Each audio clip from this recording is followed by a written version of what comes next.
Welcome to the Street Report. Lex, how you doing? Good, Jeff. How are we doing? Summer is over. Elections is over. I know we are not going to talk about politics. I understand. I don't want you to be mad at me or anything like that, but we did it. I mean, we're here. We are alive. We We're still made it. living here. We We we made it. We're still we in the United States. yeah, yeah. We made it through through a very stressful election. My goodness. Well, let's not talk about politics, no religion, no race, no anything. So There you let's go. use who do we have today? We have no sports either because I know you like. What do you like? Basketball, baseball? What is Me? it? I Yeah. I watch a Spurs game if it's on. Uh, and that's about it. I Right. when I was a kid, I used to dig playing sports, but I never really got into watching sports on TV. I see some of my friends watching sports, and man, they get into it. Like it's crazy. Like I can't. I get a I get more of a kick out of watching a sports fan watch sports than I do out of watching sports. You know what I mean? Yeah, I got you. Well, hey, I have my husband. He's such a soccer lover, so he loves soccer. So there, let's Oh, not that's even talk about it. true. He's Yeah, like he way follow into soccer. way too much on the phone, magazines, TV, PDR, like everything is about soccer, and My he follow goodness. all the leagues. Again, South American, Mexican, European, USA. So he goes for it. So And anyway, soccer, so soccer is a trip. Hold on, soccer is a trip. They'll play for like 2 hours straight, and finally score like 1 point, and people go nuts. The end score is like 0-1. That's Oh yeah, but I give them some credit because just this past weekend I went to the park and I was playing soccer with my friends. I oh think I yeah, played 10 minutes and that was it. I think I was getting too excited, or maybe I just played soon after I had lunch, and I yeah. did had a heavy lunch, so I felt nauseous. I thought I was going to vomit, but it was just not for me. I mean, they do play hard. I mean, they do run a lot. Who do we have this week? I know you had two guys, very interesting. I talked to two people, both out of Louisiana, actually. Uh, Entrepreneur. These are both, like real American grit entrepreneurs. One is Louis Altazan out of Baton Rouge, Louisiana, and basically he took like a one-car garage, built it into a multi-million-dollar business, and he's been doing a radio show and a podcast, and he's a real interesting character. Uh, Implemented in his business the philosophies of Edwards Deming, which a lot of people may not know who he is. So I'll let Lewis tell the story of it, but it's real interesting, and it's a real important part of American history, I think. And then Yeah, what I was captured about this, Lois, is his podcast. yeah, This is will be a very good podcast for somebody that has no idea about cars, about mechanics, something that you can do it yourself, or at least give you an idea, or try to talk smart when you see your mechanic and you pretend like you know what you're saying. In right. reality, you have no idea. All right, so the second interview, I talked to actually my uncle, Charlie Hammonds. Was a real interesting dude. I know the backstory. They grew up dirt poor. He started working when he was like 9. He bought the family house at 16. How can that? I mean, and this is me being ignorant, and excuse me, because I'm in a different generation. So you would think, how is it possible in America that somebody at age of 9 can work? In his time, there was no iPad, iPhone, computer, video games. There was nothing to distract him from flight. He saw airplanes in the sky. He's like, I want to do that, and immediately started to gear his whole life and personality towards what it takes to get in the seat of the airplane. Cool. And now he has a school too, right? Yeah, Or flight school. He's still to this day. He's 79 years old, still training people how to fly and flying almost every day. All right, so I got on the phone with me right now, Lewis. Yeah, Altazan. All right, I didn't want to mess that up. And, and you are the Would you call yourself the CEO or the owner of AGCO Auto? Chief bottle washer and cook, I guess. I'm the president of Automotive, it's a corporation. So. Okay. Well, I'll tell you what, the reason why I wanted to talk to you, I've been listening to your podcast. I've always been an auto enthusiast, so I listen to a lot of shows and pay attention to a lot of shows. And you can always tell there's some influence as to recommendations they make. You can always tell that they have allegiance to certain brands and stuff. And I've noticed that you guys tend to just give good, honest answers all the time. And you're in the business of fixing vehicles, but if someone can fix it themselves, you don't mind telling them how. How do you make money if you're telling people? You know what I mean? Well, yeah, Jeff, my philosophy has always been that if you help people and show people that you have a better solution, a lot of them are going to figure that out. I'm more of a institutional kind of a guy rather than a promotional type of guy. Mm-hmm. Rather than saying, hey, come see us because we got 20% off, da-da-da-da, what I do is say, this is the way we do things. This is why we think we're better. We can get a better job doing your brake service because we're going to flush the brake fluid out before we start. Whereas a lot of people don't do that, and we're going to use OEM parts. We're going to do this, we're going to do this, we're going to do this. So my approach has always been just to tell people how it is that I can help them. And people are pretty smart, and they can figure out pretty easily if a guy is scamming or not. So that's just worked real well for me for the last 40 years. Yeah. So 40 years now I've been in business. And was it you who originally started the company? Yeah, I started that company in 1974. I was working in the automotive business, and I'd had a couple of pretty bad experiences working in car dealerships. Just really didn't like the way things were done, didn't like the things I saw, and contemplated leaving the industry completely, but I always loved it.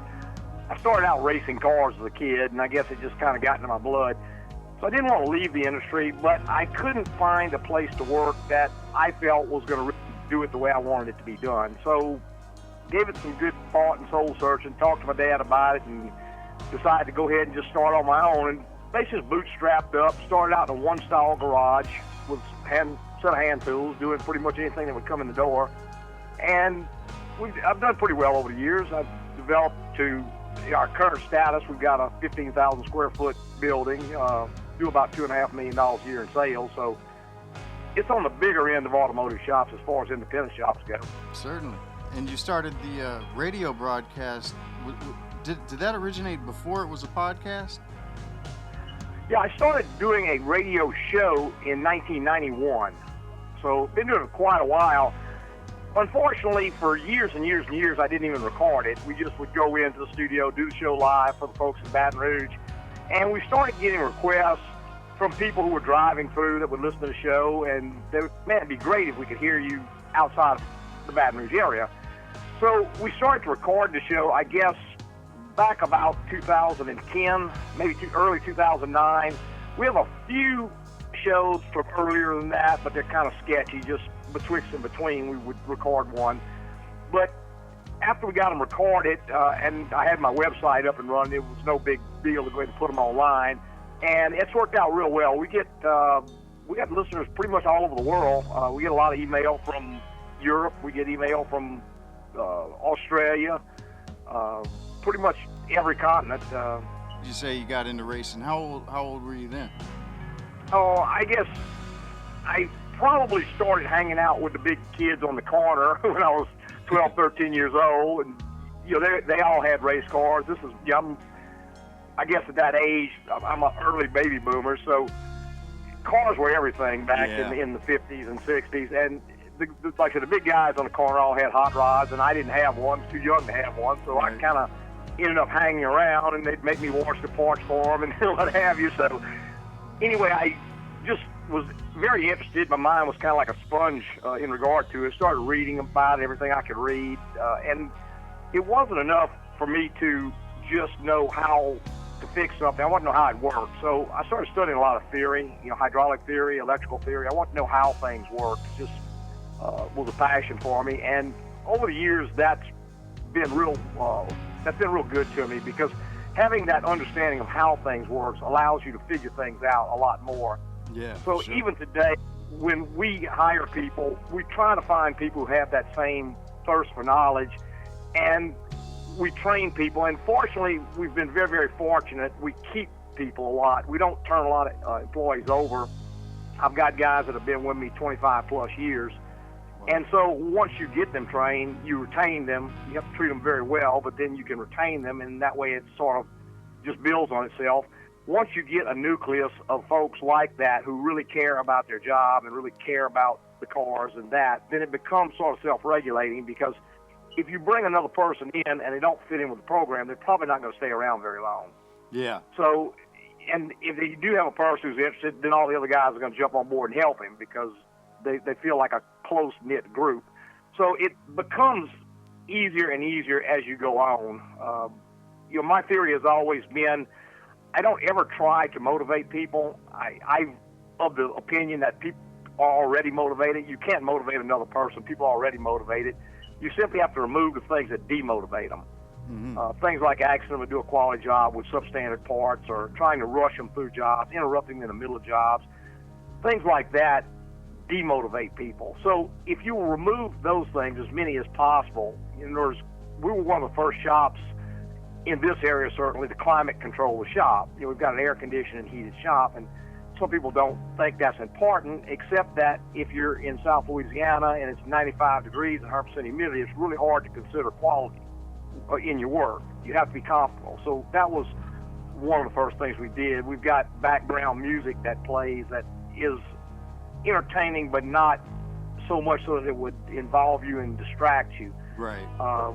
We've got a shop we have white floors, because it makes it very, very easy to clean. We have a cleaning service comes in and scrubs it every night. The guys wear white shirts. Reason being, with a white shirt, people say, well, how do you keep a white shirt clean in automotive shops? I say, well, it's no harder to keep a white shirt clean as any other shirt. It's just that it shows a problem. It doesn't cause a problem. It just reveals a problem. And if the shirt is dirty, I want them to change the shirt. I don't want to get in people's cars like that. But to keep your shirt clean, it makes you think about cleanliness. And so that goes into your work. When you're working inside of an engine, you want it clean. If you're working inside of a transmission, you want it clean.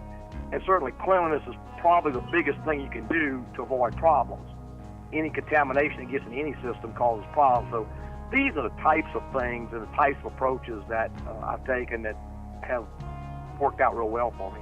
These are the things that have really interested me much further in the last few days, because I knew this interview was coming up.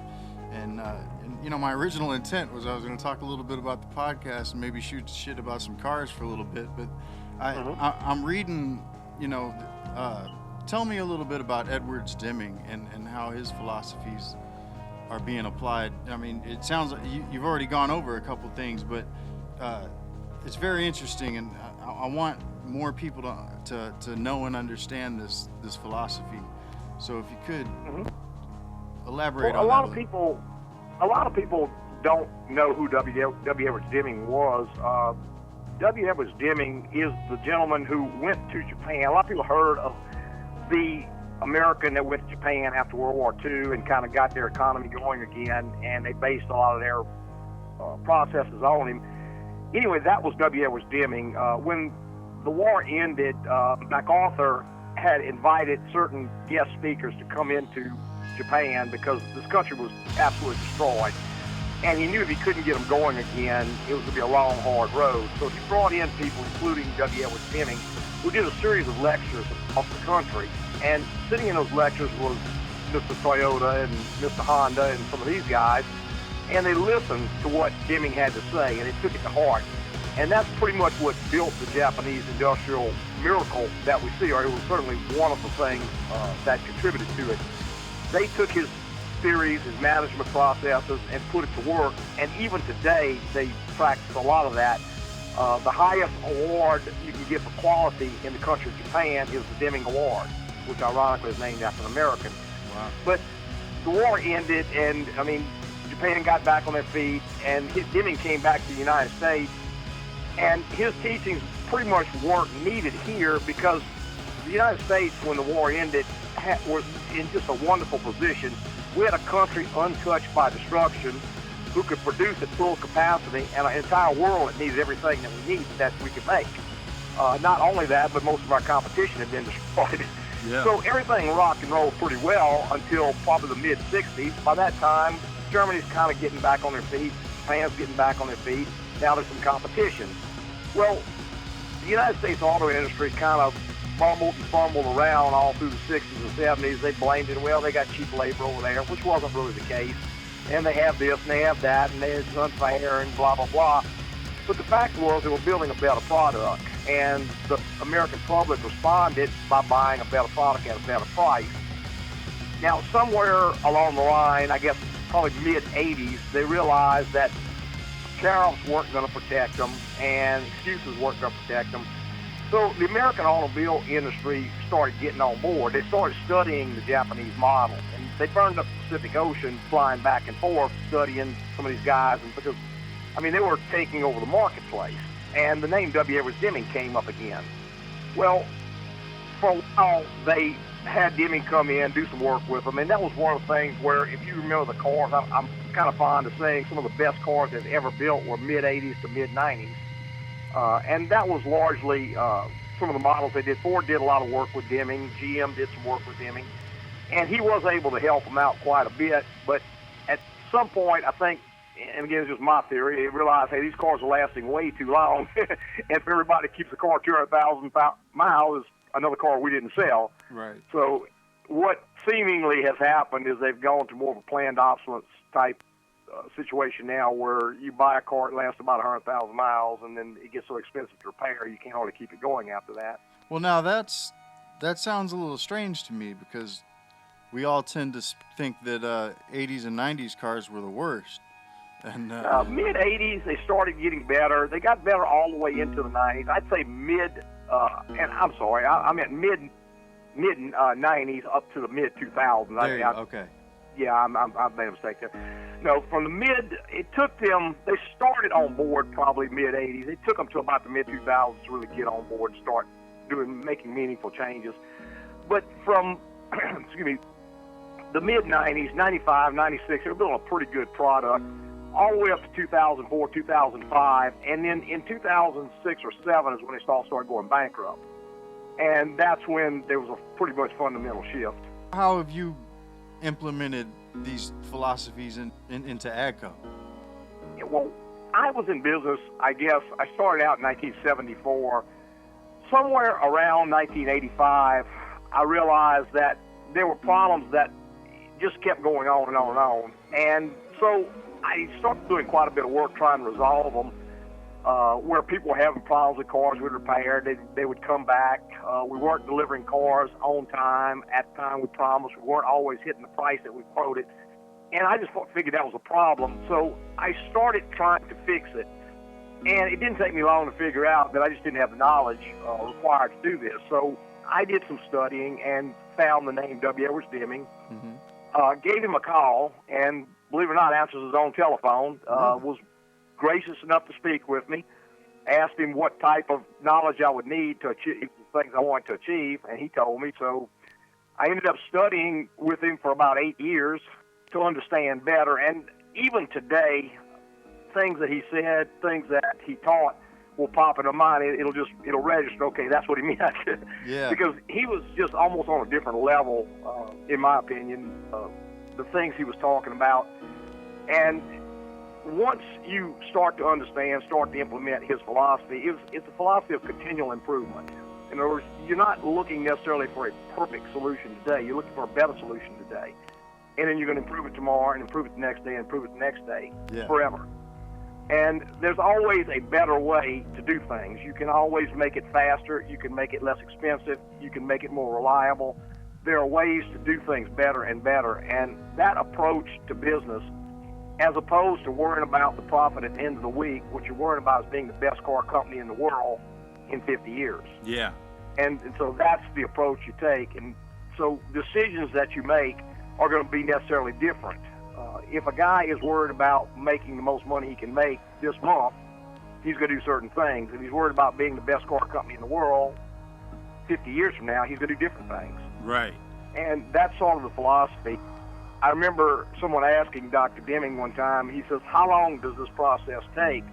He says, well, it depends. If I'm in the East, I say not long at all, about 25 years. If I'm in the West, I say a long time, about 25 years.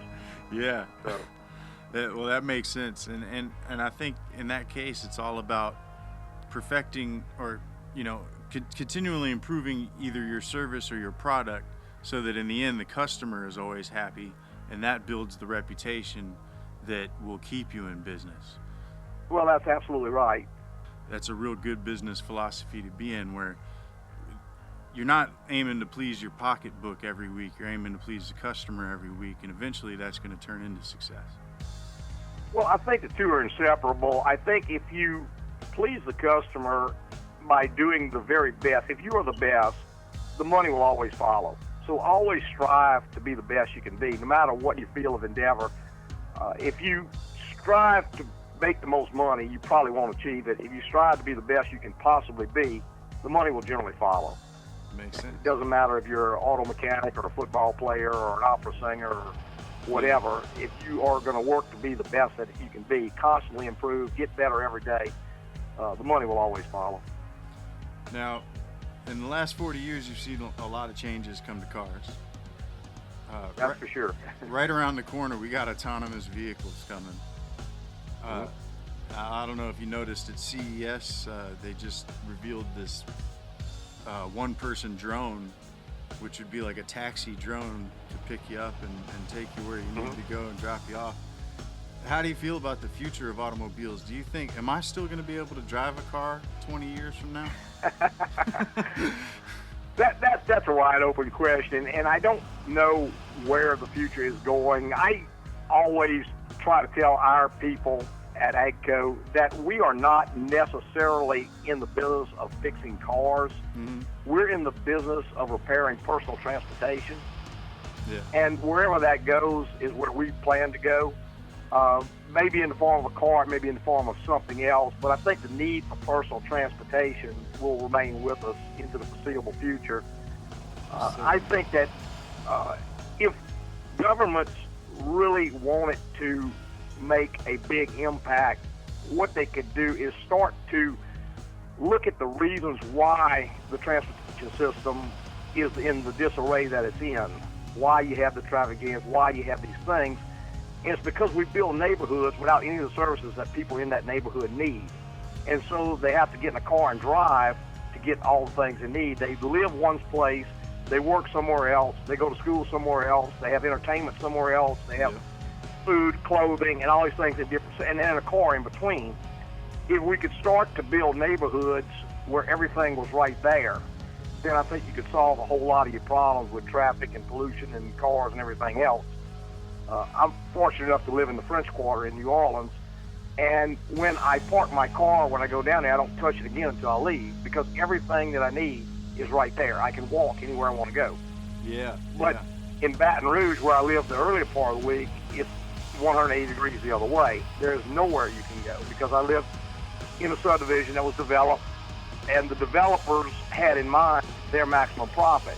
So what they did is came in, bulldozed everything, and put up house. Mm-hmm. Then when they developed a shopping center, well, they put it out on the other side, and they built a big old huge shopping center. Then the city parish came in and put a school over here, but it's no integration where people can walk anywhere. You have to have a car, so you're constantly driving, and they constantly have traffic jams, and they can't figure out why they can't build enough roads.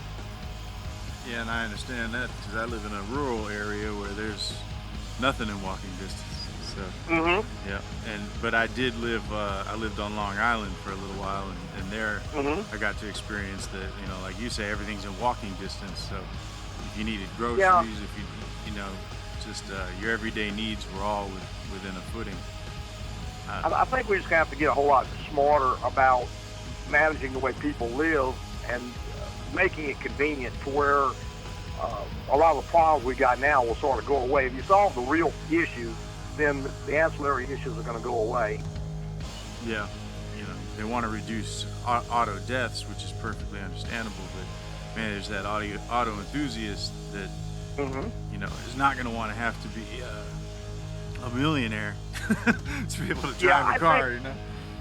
I think we're probably quite a ways out from that. And one of the biggest is they've got the technology now for a self-driving car. I mean, that's easy as can be. Everything is there. Everything's in place.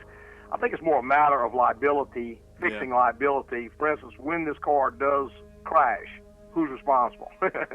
And I guess the course will work all that out at one point or another. But it's sort of like the Segway, which I think is a pretty remarkable piece of technology, but it's never really gone much of anywhere, and a lot of it has to do because there's nowhere for them to be. Right. Is it a car? Is it a pedestrian vehicle? Do you get on the sidewalk? Do you get in the street? And when somebody hits a Segway, or when the Segway hits somebody, what happens? So for every issue, there's a million little issues like that have to get resolved, and sometimes they overweigh the real issues. Yeah, that's a good point. I think self-driving cars are going to see a lot of that kind of problem. So it must surprise you that Volvo stuck their neck out and actually said that they'll be held responsible when their car's in autonomous mode. Yeah, I think they would have to make some type of statement like that. And they would have to have the pockets to back it up because, just society being what it is, when someone ends up hurt, somebody's got to pay. And, okay, whose fault was this? So I don't know. It'll be interesting to see. I really can't say how it will work out. Tell you what, I'll be damned if I'm one of the first ones to test that taxi drone. That ain't happening. All right, well, let everybody know where they can hear from you and how they can get in touch with you. Well, the podcast is at agcoauto.com/podcast. And, of course, if you just go online and type in Automotive Hour is the name of the show, The Automotive Hour, it'll pop up on most of the broadcast services. We're on iTunes and Stitcher and Podbean and most of the rebroadcast services. You can also go to our website at agcoauto.com and listen live there. You can stream it off the website. Of course, we're live on 107.3 FM in Baton Rouge. If you have iHeart, you can go in and tune in live and listen to it there as well. I think the days of us buying a car and keeping it 15, 20 years, 300,000 miles are kind of going away. It's just not going to be cost effective to do that. Well, that pains me because I've seen some cars go and go and go. I've had friends, man, my brother's Chevy S10 must have 300,000 miles on it by now. Yeah. And I met a fellow one time, he had like a 92, I believe, Civic that had over 1 million miles. Oh, yeah. It had rolled over, kept going. Yeah, I feel like I don't get my money's worth out of a car if I don't get 300,000 miles out of it. Well, that's great. So what was your suggestion on the newer end then on a sedan? Toyota and Honda are still building pretty good products, in my opinion. Those are usually my recommendations. We see less major problems with those across the board than probably any of the other car companies. Some of the Japanese companies have really gotten away from their base philosophy and are as bad as the domestic cars are, or worse in some cases. But I like the Toyota products. I like the Honda products. That would include Lexus, and that would include Acura. Those have been my favorites. Those are the ones that our customers seem to have the best luck with. So if I continued to go down the line and I said minivan and I said SUV, you would probably stick with those four brands? Yeah, if I could find any vehicle, I like the philosophy of those companies. I like the way they're operated. Yeah. I like the way they build cars. For instance, when we see a problem with a Toyota, generally it may exist for 6 months to a year, and then they'll find it and they'll come out with a solution that's normally going to fix the problem. It's normally much better than the original. Yeah. I see General Motors products like, let's say, the 98 series Chevy pickup that came out with a cork in the steering wheel, and that went on all the way up to 2014. They still had the same cork in the steering wheel. Jeez. The 4L60E transmission, which they've had for probably 35, 40 years, they get to 130,000 miles in reaction shell brakes. And 2016, they still got the same reaction shell in them. So those are the kinds of things that drive me crazy. And I don't like seeing it. I mean, it's good for me. It's kind of like a guy asked me one time, what do you think about such and such a car? I said, well, I love them. About $2,000 time they roll the door. Right. But you're not going to like it very much. Yeah.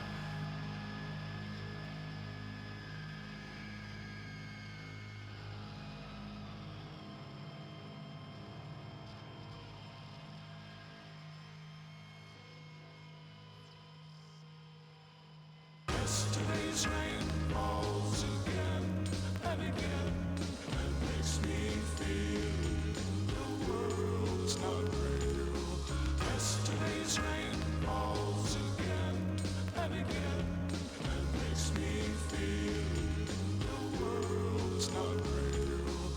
always wanted to be an aviator, and it was on my mind since I was a very little boy. I'm not talking about maybe 7 or 6 or something like that. Because after World War II got started in the 40s, I used to, in the country, we used to see these fighters fly over and bombers and all that stuff going to different bases, I would imagine. Yeah. And my interest was certainly peaked even then. Yeah. So it's just, that's why I tell people about children, if you have one that's interested in playing a guitar or piano or whatever, try to encourage them to do that, and because it might be something like myself, we have a keen desire to do it. Right. Then as I grew up, of course, we moved from Evangeline to Lafayette in Oklahoma. And I got a job washing airplanes after school and everything, and got soloed when I was 16 and got my commercial when I was 18.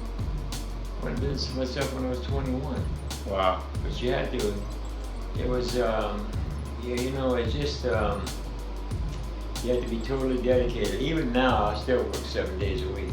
Yeah. And so it's just something I enjoy. I've always enjoyed it. You're still putting in 12-hour days, aren't you? Yeah, I still get I get there pretty early in the morning, and but it's what you want to do in life. Yeah. Have you ever heard of the bottom line? What you achieve or fail to achieve in your lifetime is directly related to what you do or fail to do.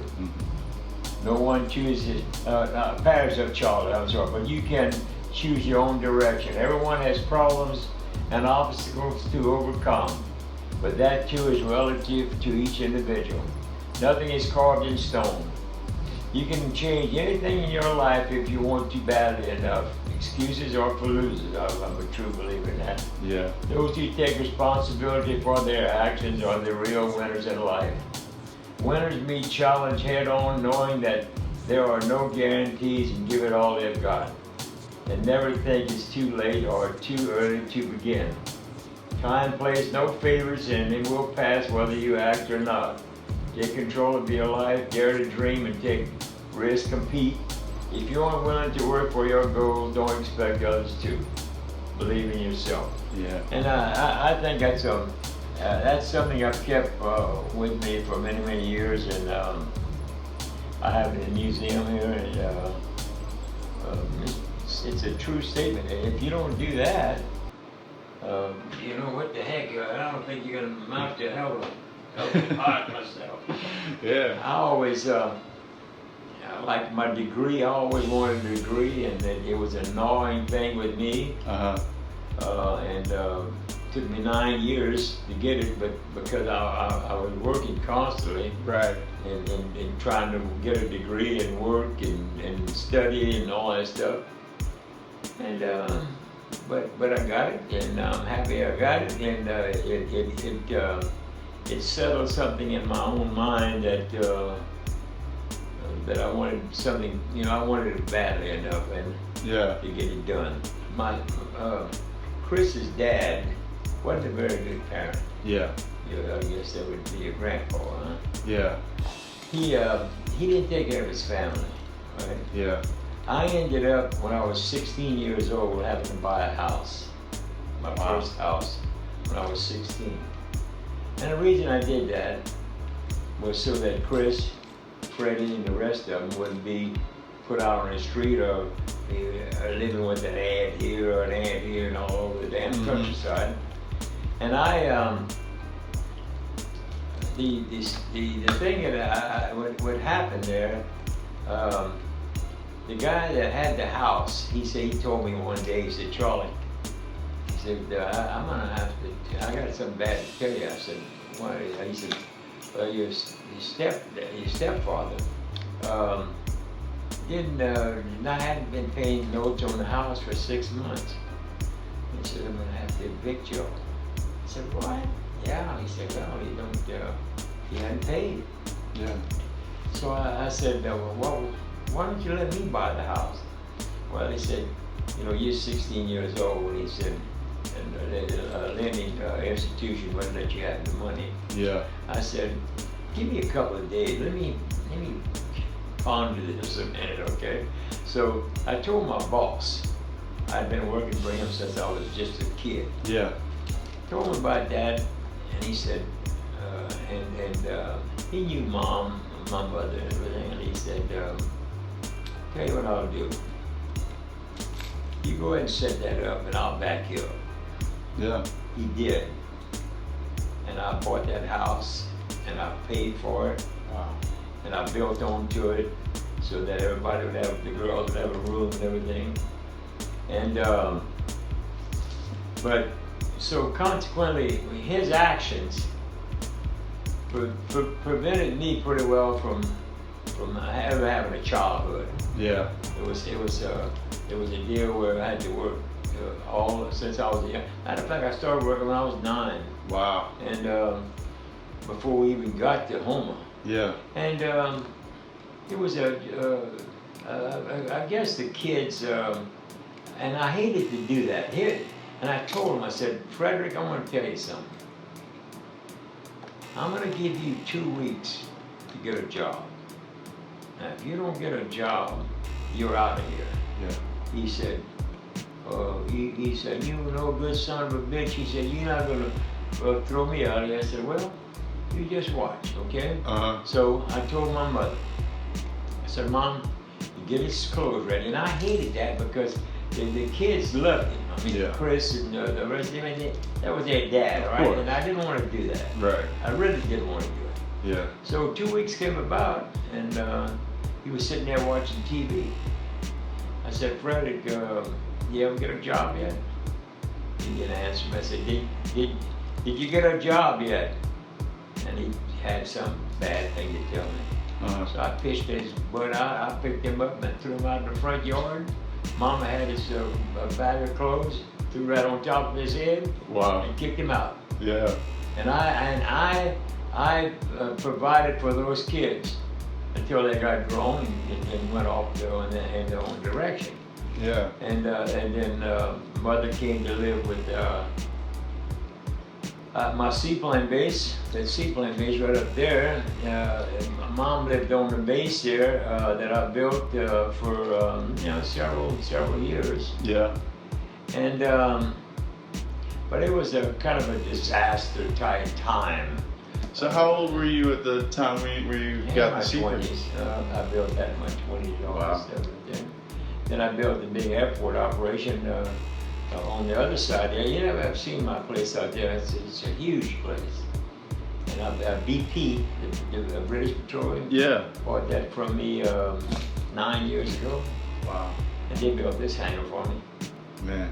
And I had Home Depot came in and built my museum for me. Wow. And then I bought this hangar next door for Lindy to start a shop. Yeah. We had always been in that business, maintenance, Yeah. seaplanes as well as land planes. I ran a commuter airline for many years. I had 167 employees, I think it was. And we ran 4 trips to Houston a day. Wow. And then we started going, started flying several thousand people a month. Mm. I even almost bought a DC-9. I was thinking, wow, because it was going that well. Yeah. But when the oil field industry hit us in the 80s, it just like it's doing right now, it flattened out. Nothing went on. Yeah. Period. And so I have enough sense to know that, and I really, being an oil field pilot, I thought that it would come back soon. And I lost a lot of money just waiting, all right? Yeah. Too long. But I didn't want to go broke, so what I did, I went ahead and sold these airplanes. I bought these airplanes brand new. This picture right here was taken over Sao Paulo, Brazil. I bought that airplane in Brazil. And, And you ended up with several of those. well, yeah, I had this in here, I had a Canadian big airplane, and I had smaller airliner type airplanes. I had 9 of those. Wow. And doing fantastic. I mean, it was really blowing and going. But everything along this coast here is all field. You can bet your life on it. Yeah. Don't ever think it's not. Home in Louisiana, if the oil field left here, it would be disastrous. Yeah, sure. But so what I did this time, I learned from things that happened to me. We now we're not the oil field industry. I knew that wasn't good. Well, in time they would take another dip. That's what it's doing now. Yeah. A lot of people going broke. There's going to be a lot of bankruptcies and stuff. Yeah. So what I did, we diversified. We take care of Ochsner's, the big hospital in New Orleans, all their airplanes. I have a shop on the Lakefront Airport now that we deal with a lot of doctors, lawyers, and stuff like that. Yeah. And so we're not 100% oil field, whereas my place across the way, we were 100% oil field. Yeah. Oh, so that's smart. So I said, well, they catch me one time, but they might go catch me a second. Right. So when you said you started working at 9, that was the golf course? No, I did that too, and I worked at a store, stacking stuff on the shelf. Oh, stocking and all? Yeah. Yeah, but because Frederick did not, he didn't give me anything. First of all, he resented me because I wasn't his kid. Uh-huh. So there was a clash in there just a little bit. He was mean to me. That happened in my house with my older brother too, and he would whip me with a belt, but he would hold the leather part of it and whip me with the buckle part. Man. I can remember that old buckle coming around my head and cut me to pieces. Jeez. Right? So consequently, I had no respect for him at all. I still don't. When that happened, it just left a bad taste in my mouth, and I would never. He was just a bad man. Yeah. Especially toward me. Yeah. But when you look at the whole picture, he's a bad man for his family, because if a man's not going to work and provide for his family, he's not doing a job. Yeah, that's right. Yeah. That's how I look at it. Part of your duty as a man. That's right. And so anyway. So you were pretty much the man of the house at 16. Well, I was. I had to. Yeah. Yeah. And you said your first solo flight was 16 too? What's that? Oh yeah.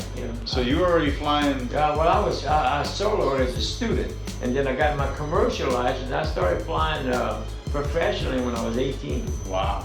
Yeah. So I flew for it. But this guy the guy I was telling you about that backed me up on the house. Yeah. Look at that to me. He was he had his own kids. He had his boys. His boys are pilots now.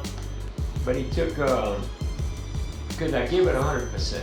Yeah. I worked for him all the time. I mean, really gung ho, and he recognized that. And my commercial license didn't cost me 1 penny. Wow. Then, that's good. As I got my higher ratings as I went along, I paid for those myself. But back then, you didn't have to have an instrument rating to be a commercial pilot. Now you do. Yeah. And I got an instrument rating years ago, even in my 20s, but I paid for that myself. Wow. So it's been a long, and then I had my own family, and then I got to fly some wonderful airplanes in my life, up to even the F-15 I was telling you about. How old were you when you flew the F-18 or F-15? Well, I flew the F-15 a few years ago. Yeah. When I was an adult. That's wild. And then, I've had a lot of different types of airplanes, Walkers and different things. Yeah. But now, it's just, it's just what you want to do in life. It's just like this bottom line thing says. Mm-hmm. If you want to do well, you can. And if you want to stand on the corner and kick rocks, you can do that too. You can. But I knew when I was a boy, I used to we had no electricity, so we had to fan ourselves in the summertime. Yeah. And in the wintertime, we had one big old stove in the kitchen that warmed the whole house. And I wish you could have met my mom. She was, that's her up there, with two of us, and wonderful person. Well, I did. And, I did meet your mom. You did? Yeah. Okay. Yeah. Well, yeah. I didn't know if you had, because you hadn't been young. Yeah, It's Grandma Pete, right? Uh-huh. Yeah. Oh, okay, yeah. I didn't know her. Yeah, I was young, but Yeah. I remember She her. was a wonderful person, Yeah. sweet.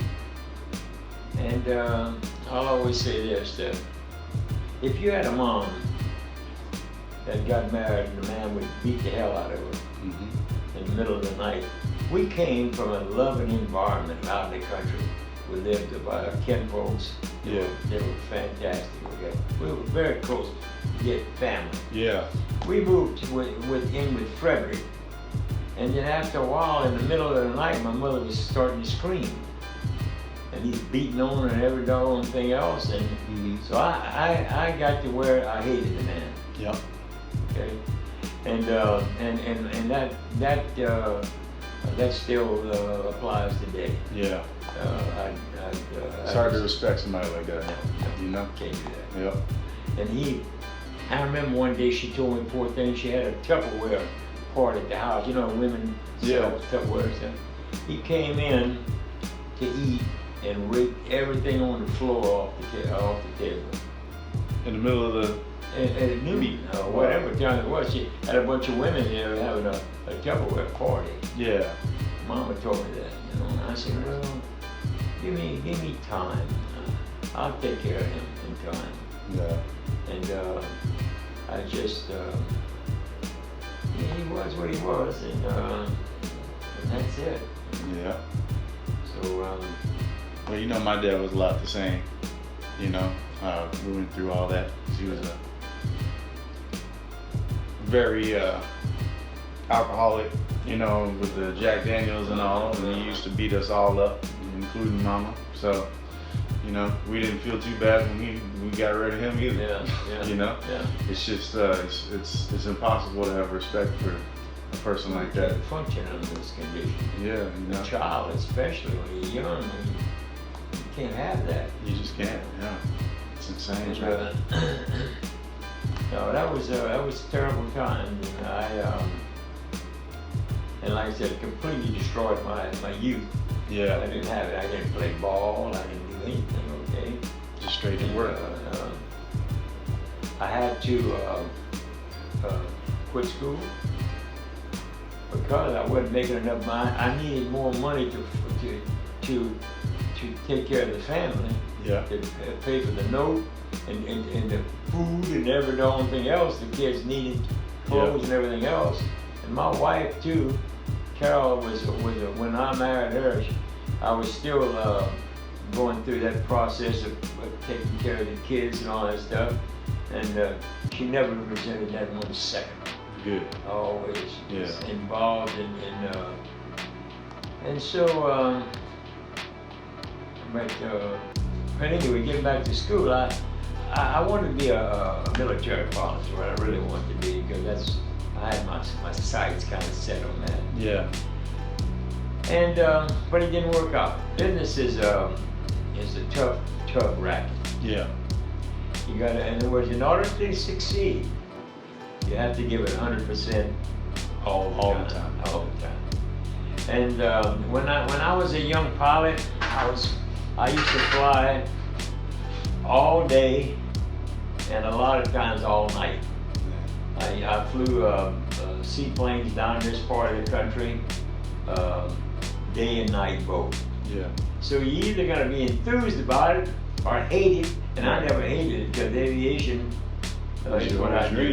Yeah. Yeah. Aviation is my life, and I wouldn't have chosen any other profession. Yeah. Ever. I mean, Yeah.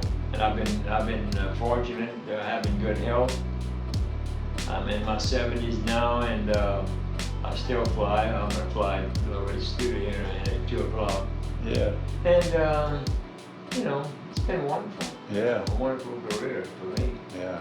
But I believe as I look back, I always wanted to be a pilot since that time when I was a young boy out in the country. Yep. And I did good things, and I think I was blessed by that. Seeing a lot of people live with that regret, you know, when they get older. It's like, I never did what I wanted to do, you know, but you don't have that regret, you know. I now have about 40,000 hours of flying. Wow. That's kind of like 5 years in the air, when you equate that to hours. Yeah. So did I get enough flying in my life? I did. Yeah. All I ever wanted, I got to fly. I mentioned it to you. I've flown Piper Cubs to the F-15 and a bunch of airplanes in between. So what the hell? I mean, what else can you ask for? Right. That's as good as it gets. And I've had my business has always they've been successful. Again, there's hard times in business. For sure. If it were not for the oil-field industry locally here, we would have to be out there on the canal bank fishing for our dinner. Yeah. You know, you could come over and visit me. We'd have to be fishing out there. Yeah. Yeah, no doubt. But anyway, it's I'm a very fortunate man. For sure. Yeah. And there's a certain satisfaction that you get. You know, it's one thing, you can make a good living working for somebody else, but when you're working for yourself and you know, you see what you've built and you know, you come out here, it's definitely a satisfaction that you gotta feel. You see, I've watched people over the years in business, and the reason they didn't succeed is that they every once in a while they would, on a regular basis, not every once in a while, they would take off and leave the business to go to skiing and different this and that and this and that, and leave the business to people that were not qualified to actually run it. And consequently, they didn't make it. Yeah. And then as I looked at their predicament, I understood. The only reason that I'm in business today, dating, I mean, as it relates to that 1984, 85 era, is the fact that I worked 18 hours a day. Yeah. I have Christian beliefs, and I think that's a part of it also. Yeah. And if you don't do that, I mean, you have to have that, I think, to sustain life in general, as well as if I can remember when that downturn came. I had some very, very expensive airplanes. Yeah. This, you don't buy this. I bought them brand new, very expensive. Yeah. And I didn't want to go broke. Right. I have a degree in aviation management, and that degree didn't teach me anything. Really? From what I experienced during that downturn. Yeah. And that very thing is happening again now. Yeah. As we speak. Right. Yeah. A lot of friends of mine are really hanging on by the fingernails. Yep. Again, I made a change in my business tactics to not depend on the oil field industry 100%. Right.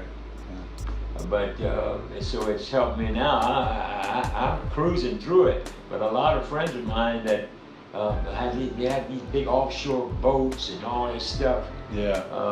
And everything is oil field related. Yeah. Everything.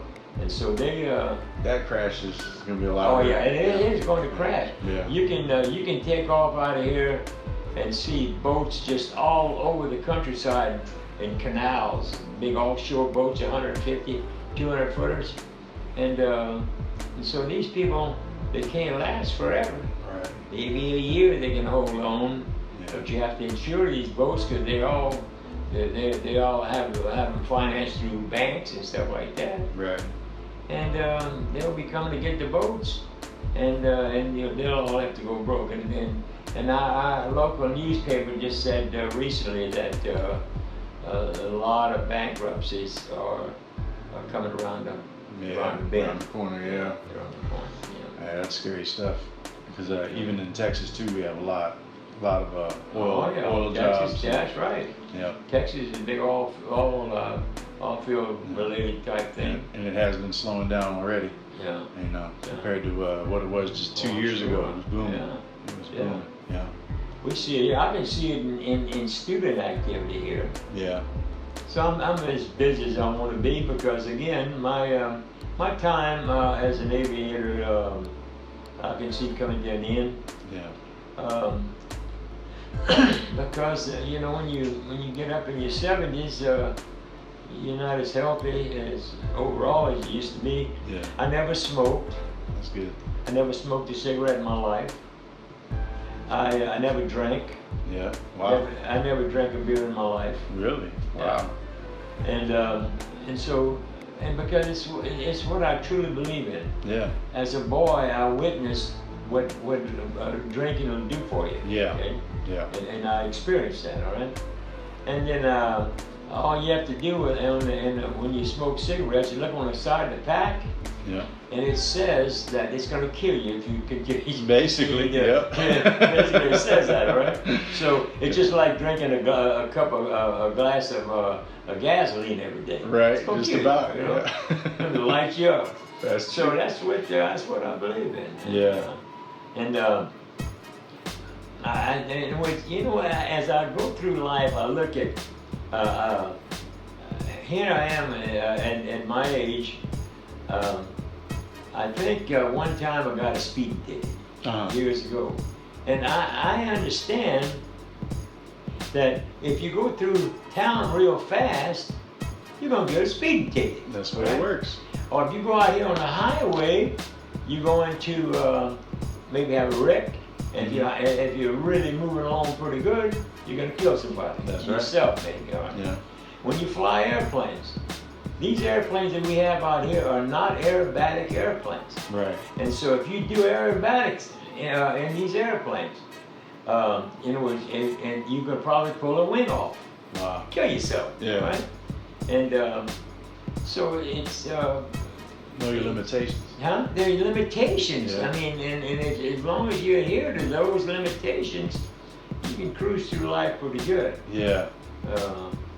And so that's basically. I always kind of watch what I'm doing. I try real hard to live a good life, and I try to adhere to the rules. Yeah. And did I tell you the story about me and the skipper talking? Nuh-uh.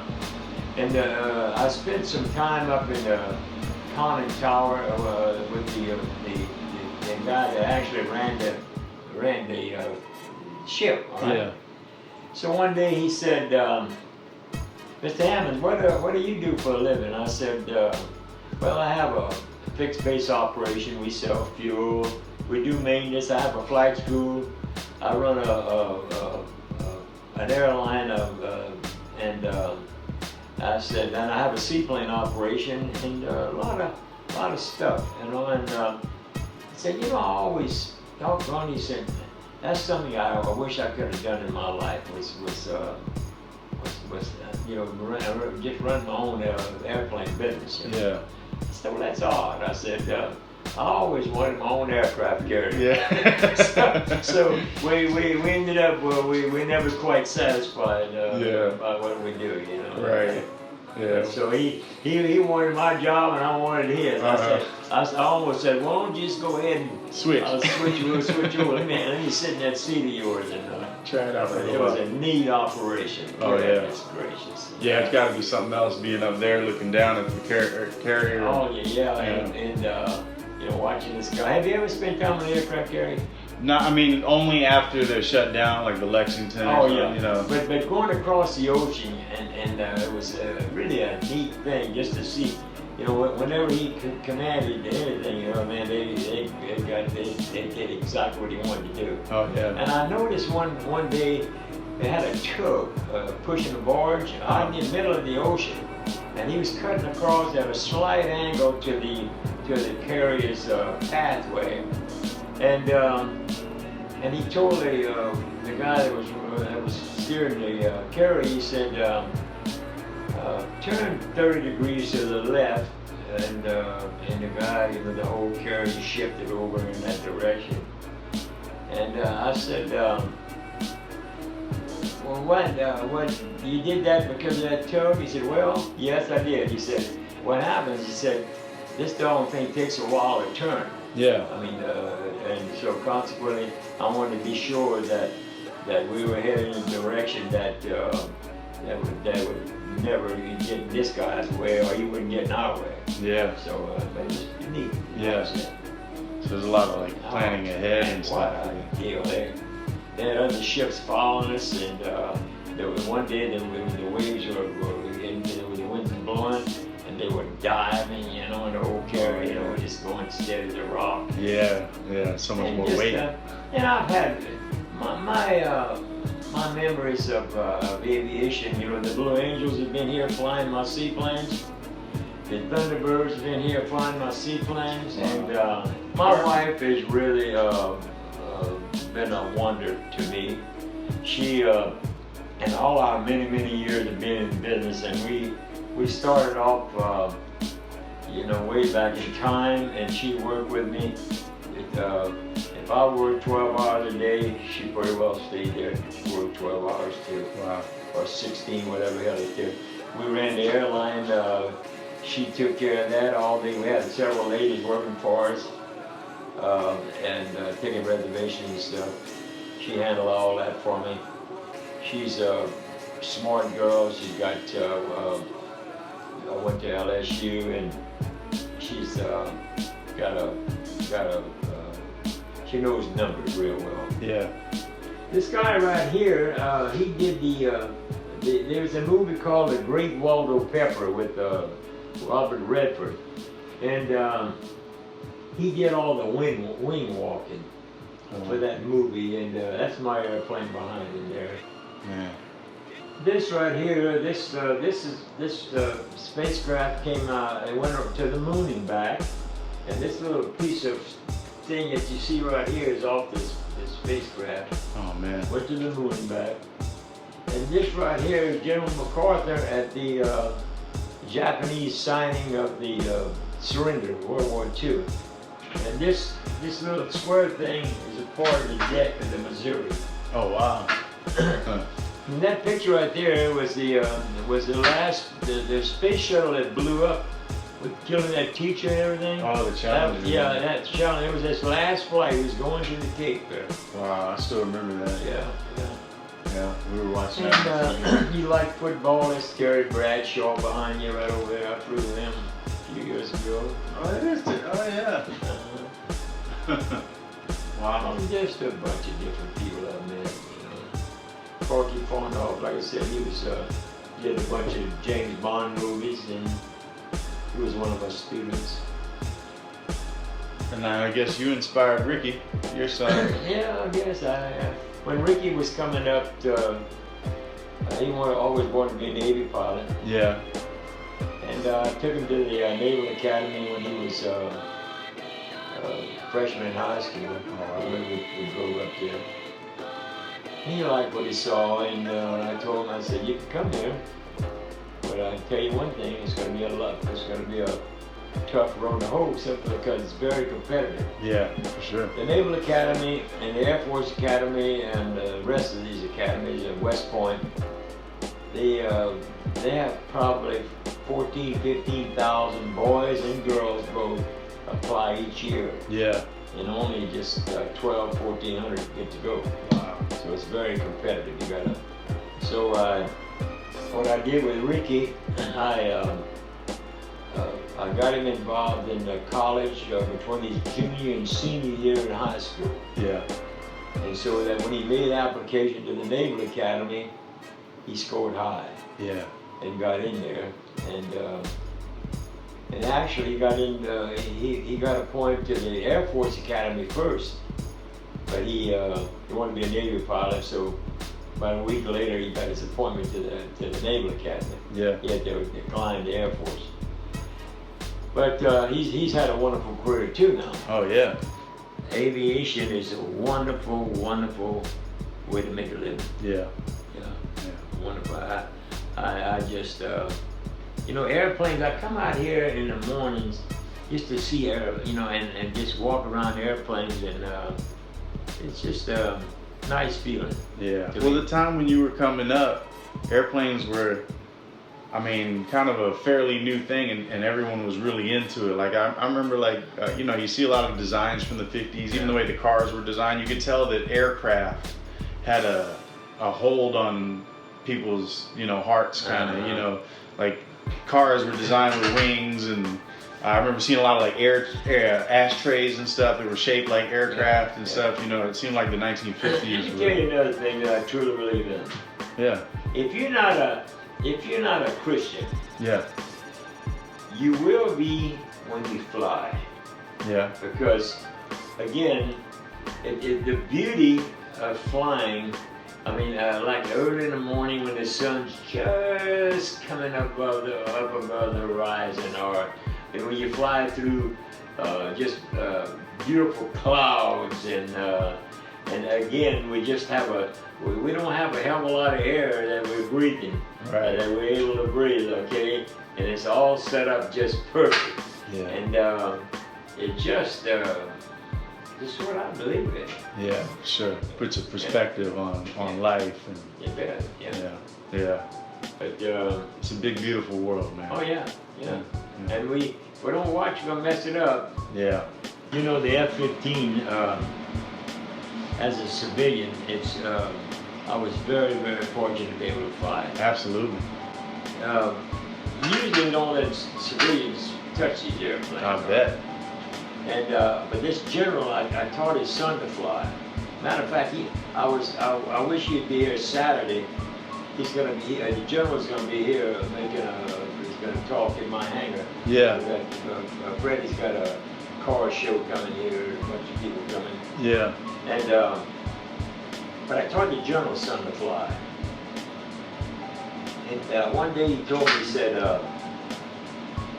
I'd like to fly the F-15. I said, man, I would like to fly. Yeah. So about 90 days later, I got this letter from the Air Force saying that I could fly this airplane. And I went down for a half a morning of the ejection seat training and different things like that. Yeah. Then the general let the guy that flew me, it was an F-15 with two seats. I mean, the guy in the back, it was a training F-15. Oh, okay. Okay. F-15, the real F-15. Yeah. But it was a two-seater. That way they could check the pilots out in it. Right. So anyway, we went out there, and the guy that I flew with, his brother I taught to fly, and he worked. This young man worked for me on the east ramp of the airport when I had that place. Yeah. So he said, we went through that process anyway. So he said, how would you like? He said, what do you want to do? I said, well, I want to see the power of a modern day fighter. Yeah. I've always been, really impressed with that. Yeah. And I said, I'd like to go through the speed of sound. Wow. And other than that, I've seen the countryside. You can bring it back. Okay? Yeah. Well, they did it up for me, man. Really? He took that darn airplane off and held it on the deck for a while, and then was really moving. And he said, "You ready, Mr. Hammonds?" I said, "I'm ready." And he stuck it up vertically like this. Went up to 15,000 feet so fast. Man. And then upside down, and then he went upside, went upright, and took out over the Gulf, and he climbed to 50,000 feet. And he said, "Look, I want you to fly it to the speed of sound." And so I didn't know anything about the power settings. Yeah. So he set the power settings up for me, and he said, "Okay, it's your airplane." He said, "Just wait. Now I'm going to tell you, just a couple of seconds, it seemed like we slid through the speed of sound." Wow. The instruments flickered a little bit. Yeah. And then coming back, subsonic, he just said, "Just take both throttles." He said, "Pull them back, about halfway," he said, just to get the power off of it. Yeah. And the old gal started slowing down, Man. and it flickered again. And then we came out here, and it was just, I mean, what a deal that was. That's got to be something else. Oh, man. How's that feel breaking the sound barrier? Well, it doesn't feel like anything. Really? No. You know you did it, huh? Yeah. That was awesome though. And you said that was just a few years ago. Yeah, about 10 years ago, yes. So you were what, 69? Yeah, I'm 70, yeah. I was 69 years old flying, Yeah. breaking the speed of sound in an F-15, man. That was awesome.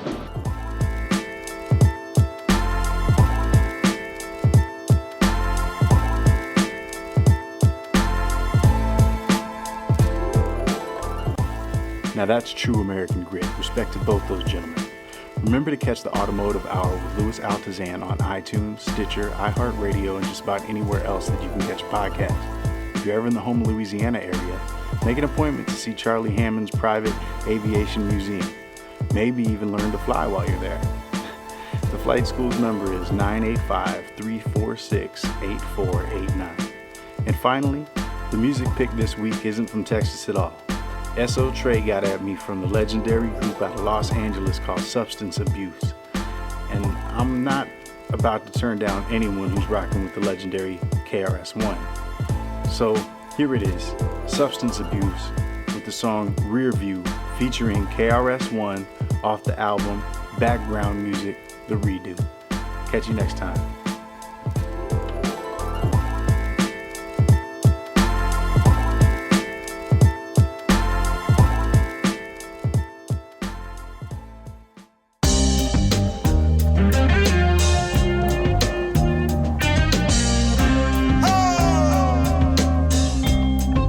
Substance abuse. Damn. That's a double metaphor with that one. I watch this. Yo, it's true, there's nothing new under the sun. Before Johnny Cash men was singing about guns, was all about flash or just wanna have fun, was trying to get some ass or was taking you to class. But y'all got ADD. If I'm gonna listen, y'all better make me think why you say these things. And you don't have to rap about saving trees. It's understood that we're all about making cheese, but your number one goal should be how to blaze these beats. We running the track like our brains and cleats, with that defying feats that fly in the streets. And I know where to land. This is hip-hop, but if you say jump, I don't say when. Respect the past, live in the now, and leave something for the hereafter. Perfect this craft like the blast master. And if you ain't caring, staring right past it. And it's not just because I'm an arrogant bastard. We pick up red rap, we pick up KRS and your subs where you at. In the future I can see that we never going back. Like a train, I'm on this track or whatever, never back. Hey yo, pick up SO Trey, hey, pick up red rap, we pick up KRS and your subs where you at. In the future I can see that we never going back. Like a train, I'm on this track or whatever, never back. MCing is my craft, sir. I perceive things faster. I come from my future, not my past, sir.